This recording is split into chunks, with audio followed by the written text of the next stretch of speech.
Hello children, welcome to the new class today. In this class we are going to discuss Lensmaker's formula, which is an important topic. You get derivation as well as the numericals based on this in board exams and also in competitive exams. So let's discuss this Lensmaker's formula. Lensmaker's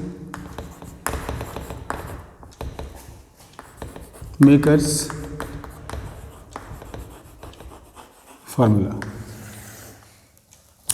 What is in fact Lensmaker's formula? Let's try to understand what exactly is this. You see, you already know a lens is basically a refracting medium, homogeneous refracting medium, which is bounded by how many surfaces? Two surfaces. Clear? For example,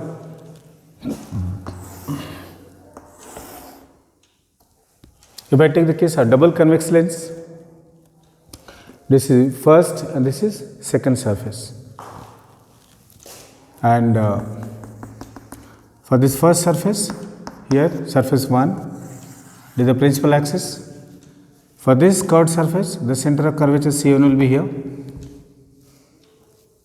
and for the second surface it will be on the left.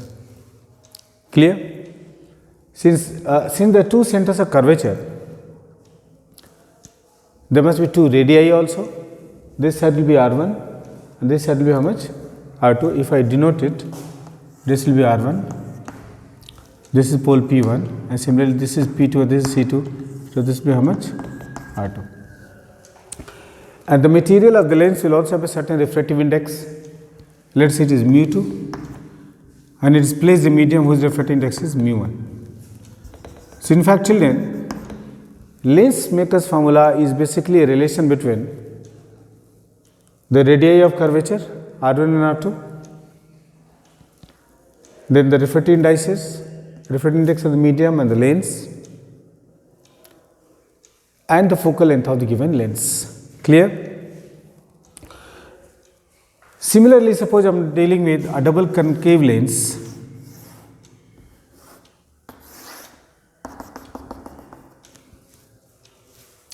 This is the first curved surface. So its center is where? On the left. This is second curved surface. Its center is on the what? Right. This is pole P1. This is pole P2. Radii of curvature are R1 and this is P1 and this is P2. So this is R2. Refractive index of the lens is, the material of the lens is mu2 and surrounding medium is mu1. So a relation between the radii of curvature, the refractive index and the focal length is called Lensmaker's formula. So let's define it. Maker's formula. So children, relation between the radii of curvature R1 R2, refractive indices mu1 and mu2, and focal length of the lens is called Lensmaker's formula. So as the name implies, if you suppose a lens maker, suppose you have an optical shop and you want to make a lens having a certain focal length, and you already know the refractive indices and then the radii of curvature, then you can configure the lens accordingly and make it. Clear? So this is an important derivation we will be doing. First we will be seeing refractive index Lensmaker's formula for a double convex lens, and they will come to refractive index of the Lensmaker's formula for a double concave lens. Okay. So let's start the first topic, Lensmaker's formula for a double convex lens. Okay. Lensmaker's formula for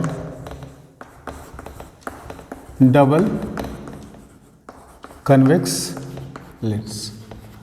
And you know what I mean a double convex lens? A double convex lens is a lens in which both sides are convex. Let's draw the lens. This is the lens. I am drawing a magnified view so that you can understand it properly. And you know this double convex lens is obtained by joining these two parts, which have been cut from two different glass spheres with the optical centers O, right? Or you can write anything like A, you can write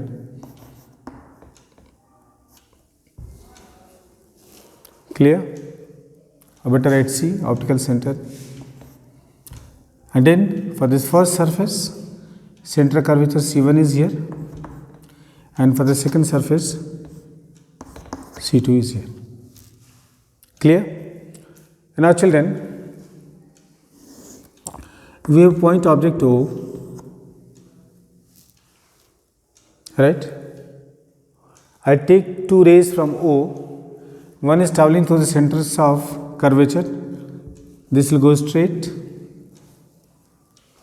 Now, the other ray I am taking obliquely like this, right? Now children, this ray is traveling from what? Rarer to denser medium. So, this ray will have a tendency to bend towards the what? Normal. So, where will be the normal? See here, normal will be obtained by joining a point on the lens with the center of curvature. So, it will be bending towards, it will have a tendency to bend towards the normal like this. Now, when this ray goes to the second surface, then it is going to travel from denser to rarer medium. So, it will have a tendency to bend away from the normal. So, where is the normal for this? Normal for this is the normal. So, it has a tendency to bend away from the normal. So, it will not go towards, this is the normal now, not go towards, it will bend away. And therefore, this ray and this ray are meeting at point I.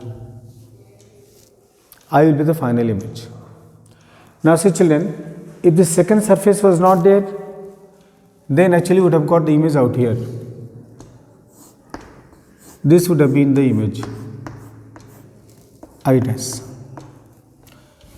But because the second surface is also there is bending towards the normal and the final image is coming at I.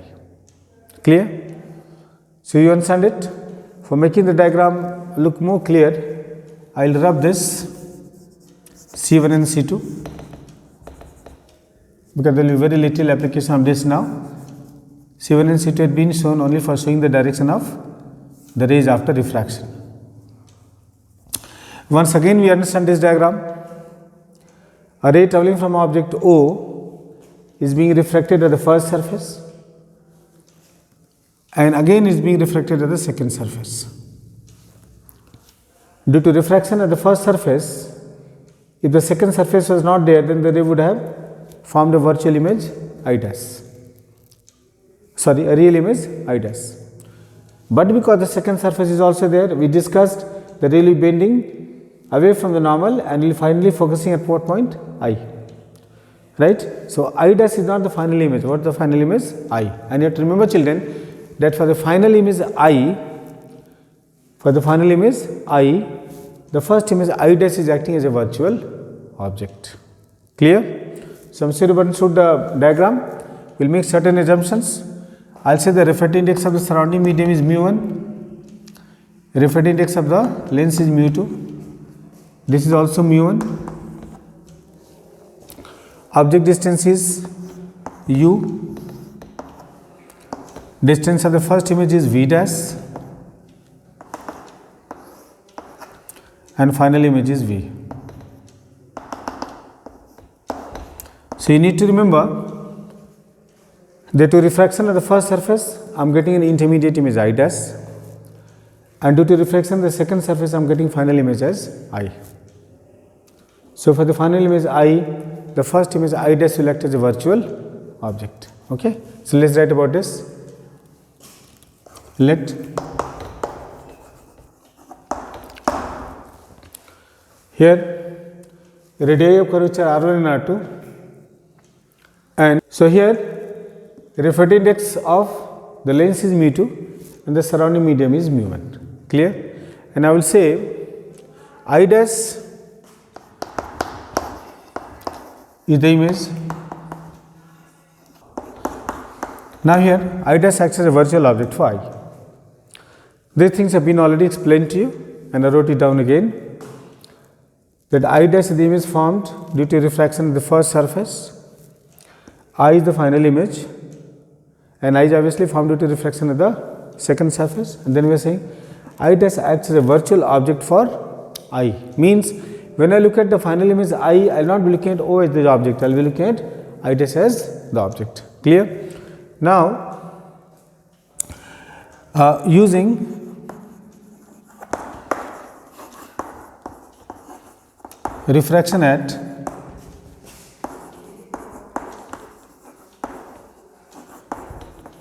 curved surface. Let's see the equation for refraction of the curved surface. What is the equation, children?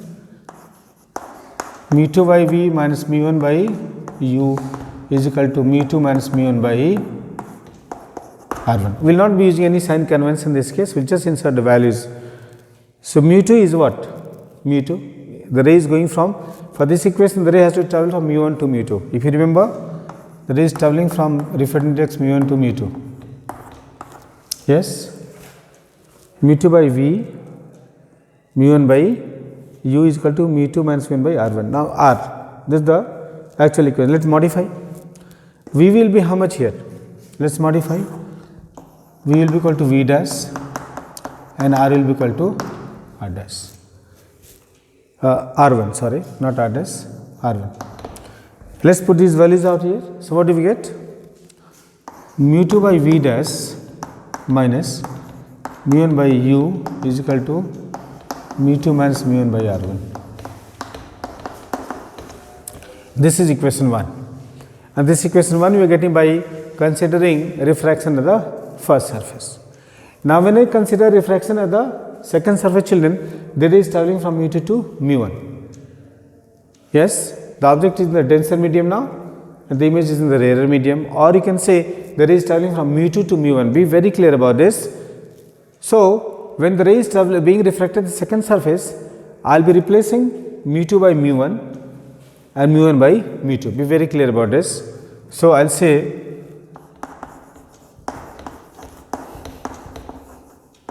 for refraction at the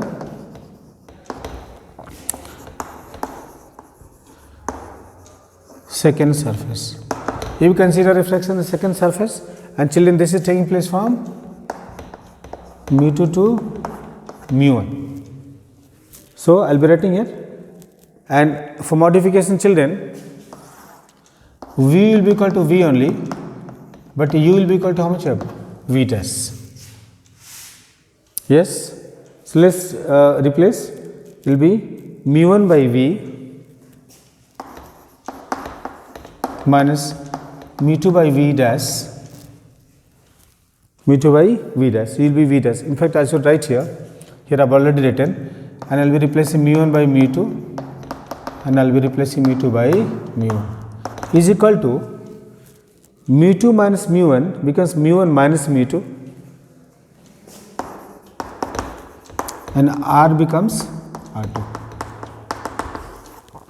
So children, I got these equations, equation 1 and 2.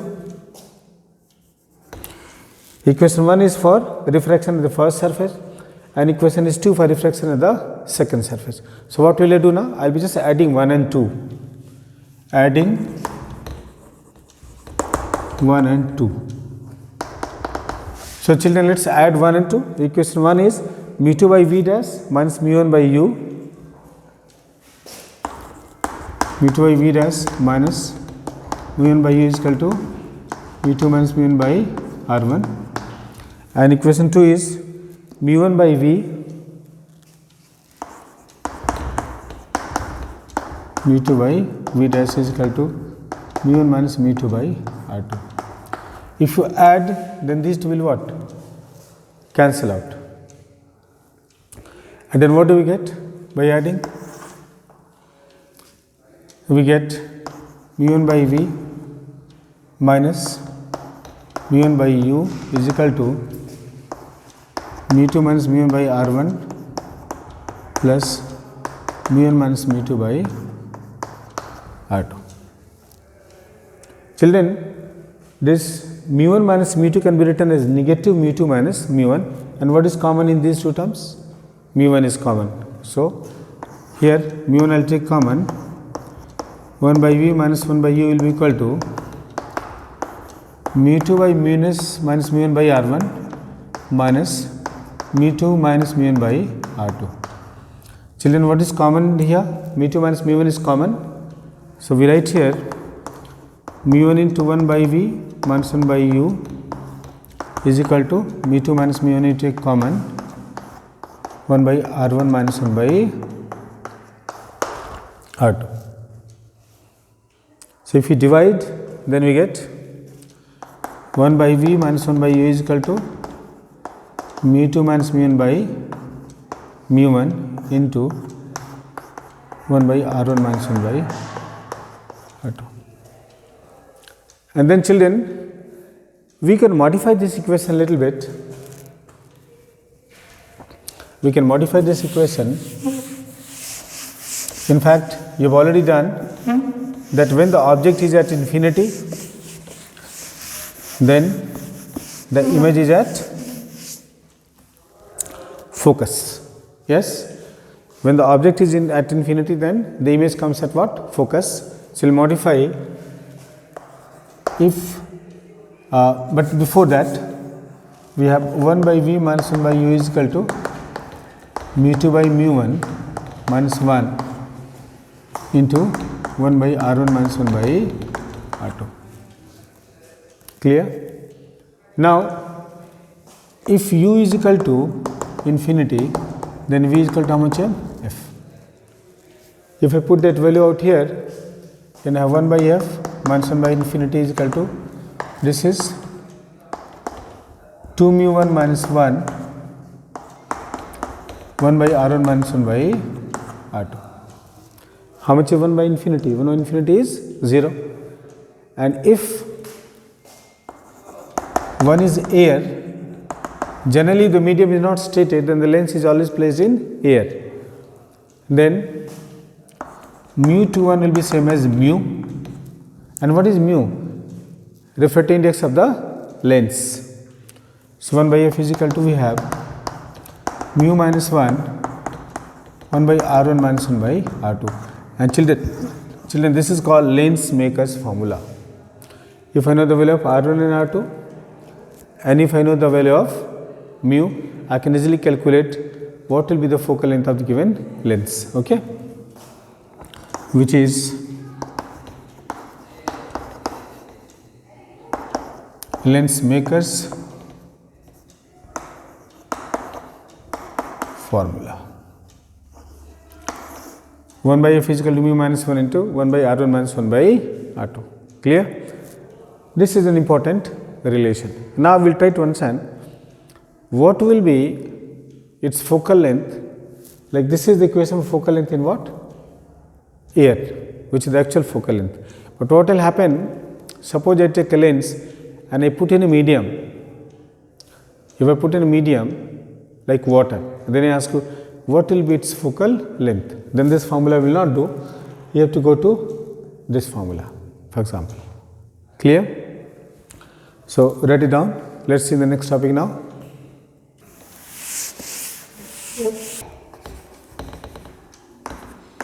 We will be seeing what will be lens maker's formula for a concave lens. In fact, it will be the same as you saw in case of convex lens. We will be deriving, nevertheless, a concave lens, a double concave lens is an arrangement in which both the surfaces are concave. This is the optical center C, and this is the principal axis. Clear? Now, center of curvature for this part is on the left and this part is on the right. You have understood that already. O is a point object. I will take two rays. One ray is travelling through the optical center, which will go straight like this. And now the other ray is incident obliquely here. The other ray which is incident obliquely is going from radial to denser. It will bend away like this.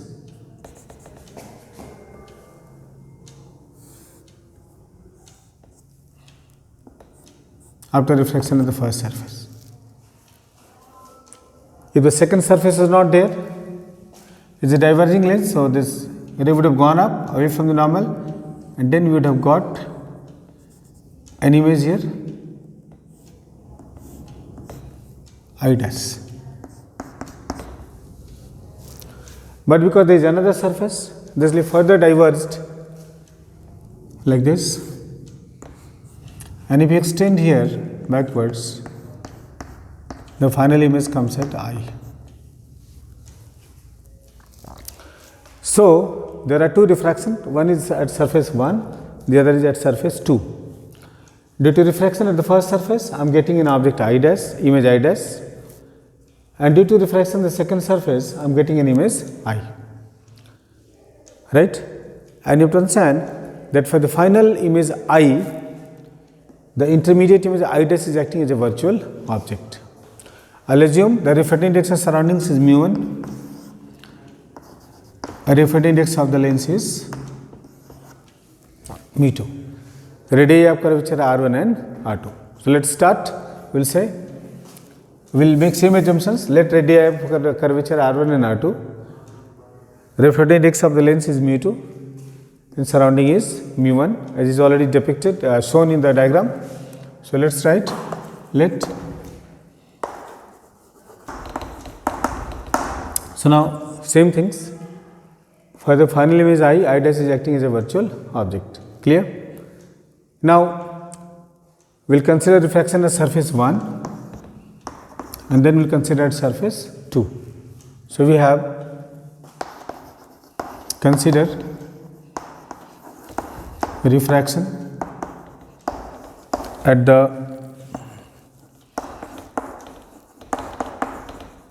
first surface, mu2 by V minus mu1 by U is equal to mu2 minus mu1 by R. So you are making some assumptions. Object distance is U, first image distance is V dash, and the final image is V. Same assumptions that we made for the first case, right? U is up to here. Now we will modify this. This is for refraction from mu1 to mu2. Be very clear about this. So mu1 will be mu1 and mu2 will be mu2. There will be no changes. Only here we will replace V with V dash and R with R1. Make sure you understand this. Substitutions will not assume any sign for U, V and R, because it will vary according to the case. So we put it here, mu2 by V dash minus mu1 by U is equal to mu2 minus mu1 by R1. This is equation 1. Clear? Now the ray is being refracted in the second surface, and at the second surface is traveling from mu2 to mu1. So we will be writing here, consider refraction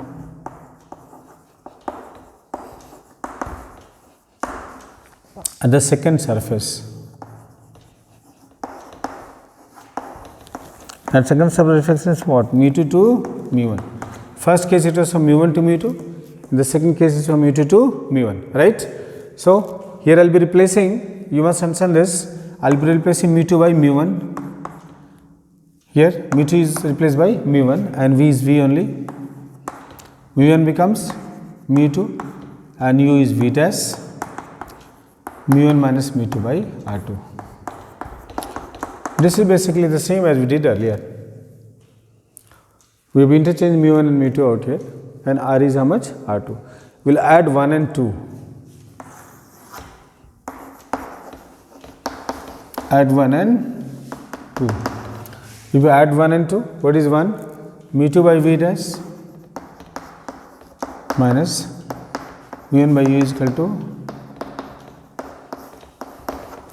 R1, and second one is mu1 by V,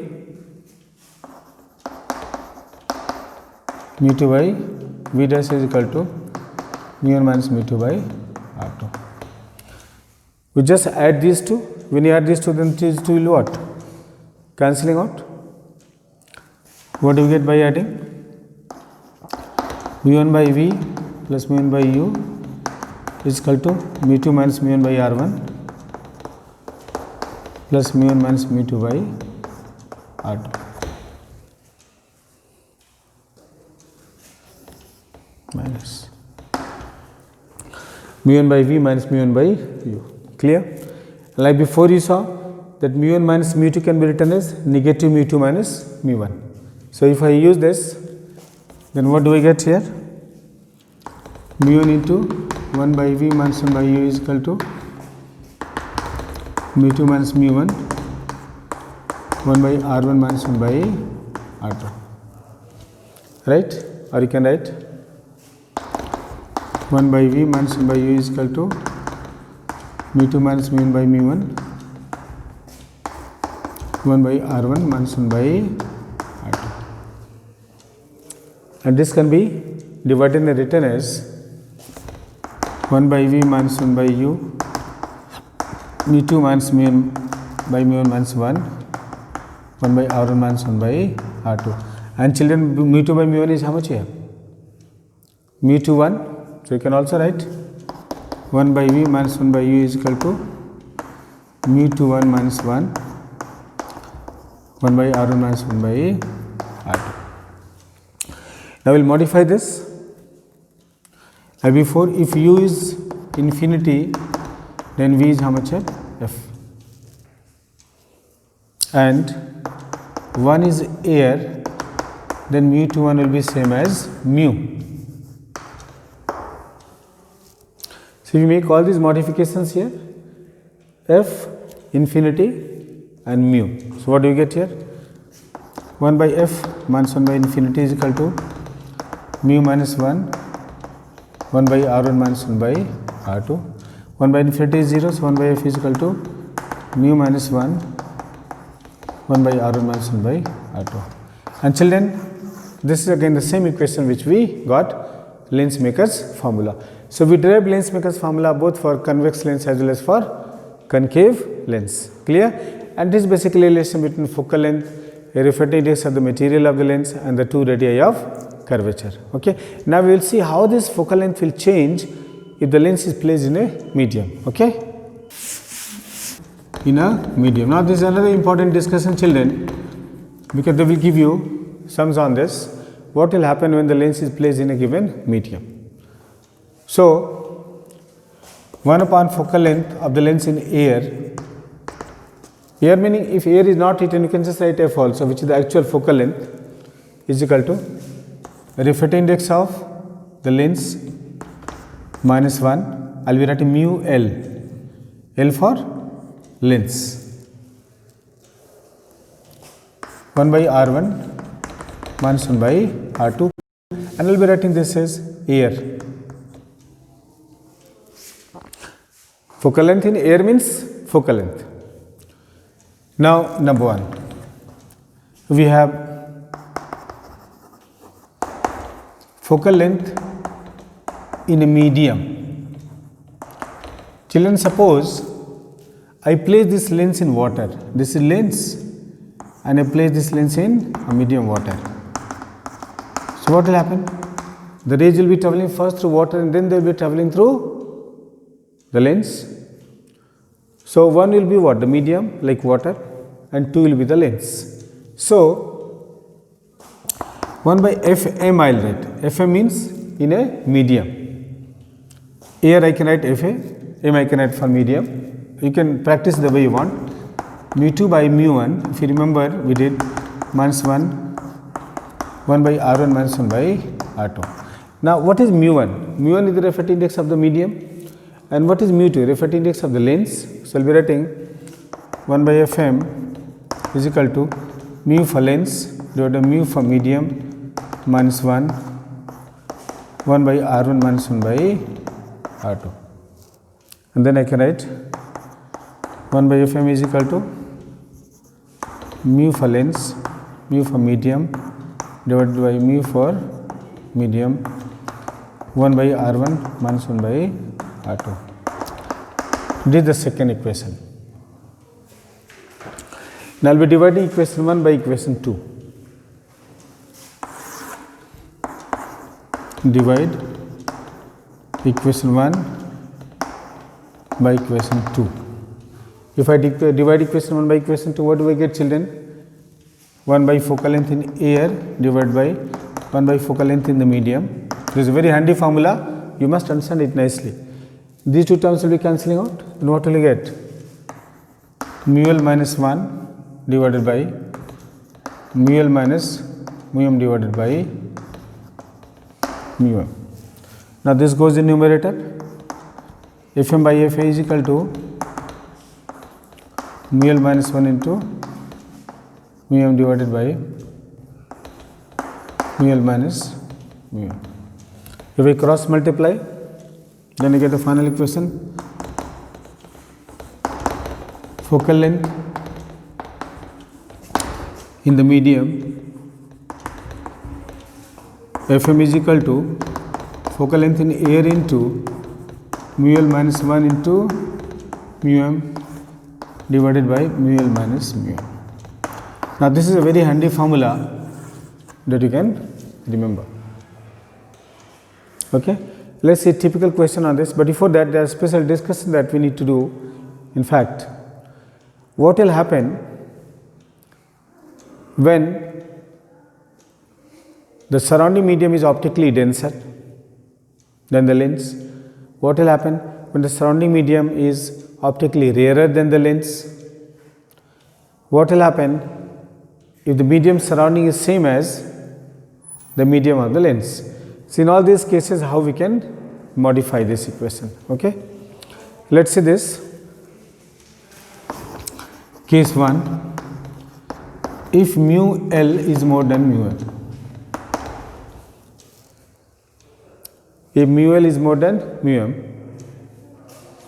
then nature of the lens will not change. Nature of the lens remains same. Now what does it mean? It means if it is a convex lens, it will continue to act as a convex lens. If it is a concave lens, it will continue to act as a concave lens. This is case 1. Case 2, if refracting index of the lens is less than refracting index of the medium, the sign on the focal length will not change, na? Because this will become negative. Then nature of the lens changes, meaning suppose you place a convex lens in focal length 15 centimeter,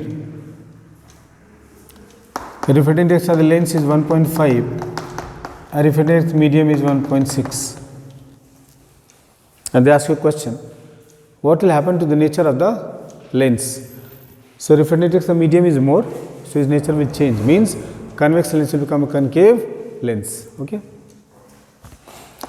And case 3, if refracting index is same, if refracting index will be same, then this part will become how much here? 0. So f will become infinite. If we divide a number by 0, what do you get? Infinite. This is very interesting situation. If the refracting index of the medium is equal to the refracting index of the lens, then the focal length will become infinite.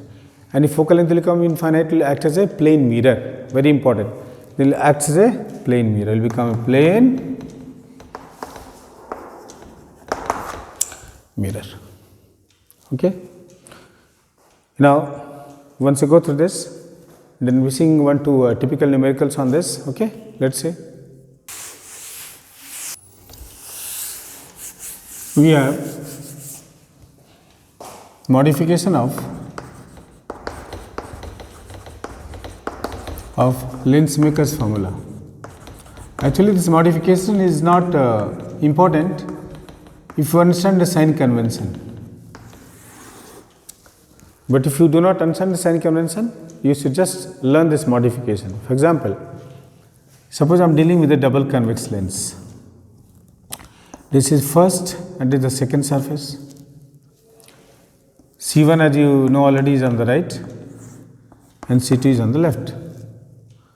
Distance on the right is taken as positive and left is taken as negative. So children, number 1, for double convex lens. R1 is positive. R1 is positive and the second radius is negative. Right? So, if every time you do not want to use this sign convention, then you can use directly the modified formula like 1 by r is f is equal to mu minus 1 by r1 and r2 will be negative. So, minus 1 is plus. So, 1 by f of convex I am writing. So, you can understand this is directly to be used for convex lens 1 by r1 plus 1 by r2. So, you can see here that focal length is positive, where mu minus 1 is positive, 1 by r1 plus 1 by r2 is also positive. So, you can directly use this formula. But if you do not want to remember this formula, then you can use this modification that r1 will be taken with the negative sign, a positive sign, and r2 will be taken with what sign? Negative sign. Similarly, suppose you are dealing with the case 2 for double concave lens. Suppose I am dealing with a double concave lens here. So, C1 is where? On the left, and C2 is where? On the right. So, you can see that R1 is negative and R2 is what? Positive, and R2 is positive. So, if I use lens maker's formula, 1 by f will be mu minus 1 by R1 minus 1 by R2. So, see children, R1 will become minus R. So, minus minus can be taken outside. So, it will be 1 by f for concave minus mu minus 1 by R1 plus 1 by R2. So, you can see here that focal length of concave lens is negative. Suppose they ask you a question. Suppose there are two questions. Calculate focal length of a double concave lens having radii of curvature 10 and 15 centimeters and refractive index how much? 1.5. And here a refractive index of a double convex lens having a radii of curvature 9 centimeter, 12 centimeter and refractive index 1.5. So, suppose I am doing it number 1. If I am using for concave, I can just use this modified formula.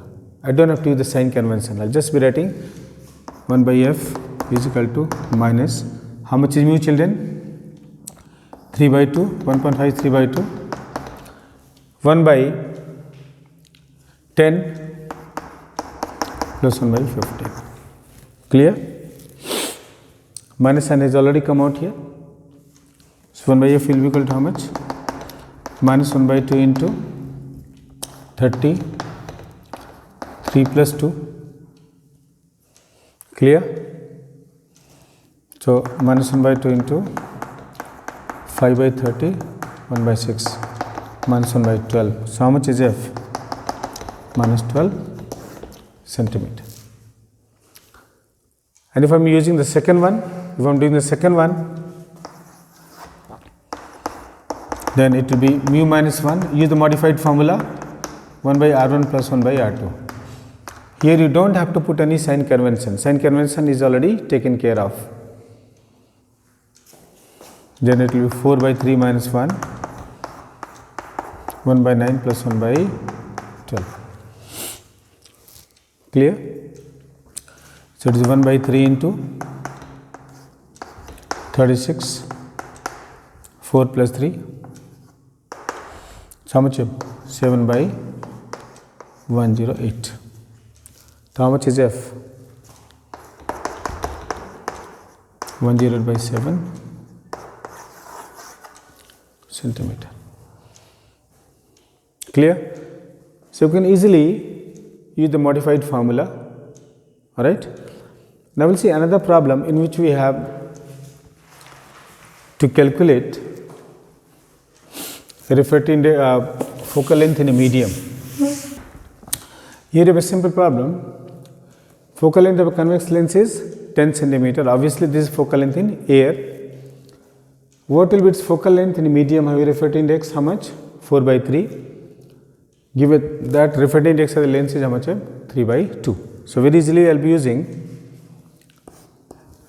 I can use the formula Fm is equal to Fa into mu l minus 1 into mu m divided by mu l minus mu. If you know this formula is very handy, don't go for deriving it.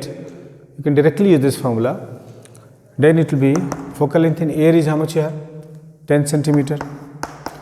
Mu for lens is 3/2 minus 1. Refracting index of the medium is how much here? 4/3. 3/2 minus 4/3. 10 into 3 minus 1 half into 4/3. 9 minus 8 by 6. 2. So it will be 20/3 divided by 1/6. 20/3 into 6/1 to 40 centimeter. So the knowledge of this formula makes the whole thing very easy. Clear? So this will be all, children, from this class. I hope you have understood it. And then we'll be coming up with another video in which I'll be discussing new topics and more applications of these formulas. Okay, thank you.